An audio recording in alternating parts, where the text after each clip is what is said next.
कहानी शुरू होती है मुंबई की चमक दमक से दूर, एक छोटा सा घर से। ये है शर्मा हाउस, जहां रहते हैं हमारे शर्मा फैमिली। चलिए मिलते हैं यहाँ के सदस्यों से। ये है अमायरा, घर की सबसे बड़ी बेटी और एकदम चुलबुली लड़की है। ये महज 23 साल की है, लेकिन है एकदम कड़क, बोल्ड। अमायरा जितनी खूबसूरत है, इतनी ही बधाई में तेज है। और जरा रुकिए, इनकी काबिलियत के चर्चे धीरे धीरे कहानी में देखने को मिलेंगे। चलिए अब आपसे मिलवाते हैं अनारिया की क्राइम पार्टनर और उसकी छोटी बहन कियारा से। ये है तो अभी स्कूल में 12वीं क्लास में पढ़ती है, लेकिन अपनी दीदी की तरह ही एमबीए करके बड़े से ऑफिस में नौकरी करना इनका सपना है। ये है मिसेस शर्मा। ये हैं अनरिया की मम्मी, बेहद सख्त। ये हैं अनरिया के पापा, जो एक कॉरपोरेट फर्म में क्लर्क की नौकरी करते हैं। बेहद सुलझे हुए आदमी हैं ये, जिन्हें अपनी बेटियों में बेहद गर्व है। जहां आज के दौर में एक मिडिल क्लास आदमी चाहता है कि जल्दी से उनकी बेटियां पढ़ लें और वो उनकी शादी करवा दे, वही ये मैं। शर्मा की सोच कुछ अलग है।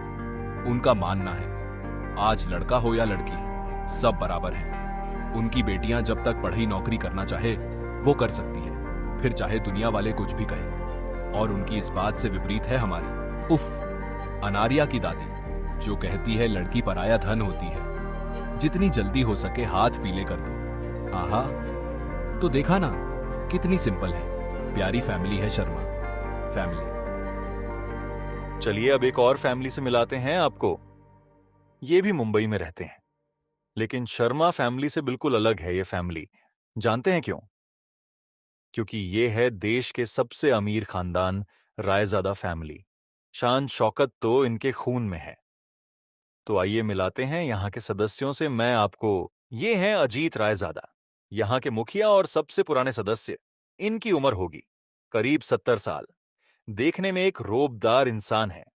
रायजादा परिवार के हर एक सदस्य इनसे डरते हैं, सिवाय एक के, जो है हमारी कहानी के मुख्य हीरो। मिलना चाहते हो? चलिए आपकी बेताबी थोड़ी कम करते हैं और पहले आपको मुख्य हीरो से मिलाते हैं। ये है क्रियान रायजादा। 6 इंच लंबा सांवला हैंडसम नचौन लड़कियां इनकी एक झलक के लिए तरसती है। लेकिन हमारे क्रियान जी अनोखे हैं, इन्हें लड़कियों से बेहद नफरत है। कहते हैं लड़कियों से जितना दूर रहो उतना बेहतर। जहां वो आती हैं वहां फैसले कमजोर पड़ जाते हैं। भावनाएं, ड्रामा और उलझन, यही उनकी सबसे बड़ी ताकत भी है और सबसे बड़ी कमजोरी भी। आज जहां क्रियान है, उस जगह तक पहुंचने की काबिलियत हर किसी में नहीं होती। ये है क्रियान के पापा, मिस्टर केशव रायजादा, जो रायजादा इंडस्ट्री के बोर्ड मीटिंग के मेंबर है। और ये है मिसेज रायजादा, यानी कि क्रियान को मम्मी। बहुत ही सिंपल लेडी है ये रायजादा। परिवार को एक झूठ करने का क्रेडिट इन्हीं मोहतरमा जाता है। क्रियाएं अपनी मां का कहा कभी नहीं टाला, जब तक बात उसके प्रोटोकॉल ई बाहर की ना हो। और ये है श्रेया, रायजादा परिवार की सबसे छोटी सदस्य, जो अभी अभी कॉलेज में आई है। बाकी सदस्यों से आपको कहानी के बीच बीच में मिलवाते रहेंगे। क्या होगा जब मिलेंगे? अनारिया और क्रियान। मोहब्बत तो छोड़ो जनाब, पहले तो इनकी टशन वाली वार होगी। क्या होगा जब अहंकार टकराएगा आत्मसम्मान से? जब भारत का सबसे घमंडी अरबपति सीईओ आमने सामने होगा एक साधारण लेकिन निडर लड़की के? क्या बदलेगी उसकी सोच या बिखर जाएगी उसकी दुनिया? जानने के लिए जुड़े रहिए। अनायरा गुणा क्रियान की इस रोमांचक कहानी, तेरी जिद मेरा गुरूर, के साथ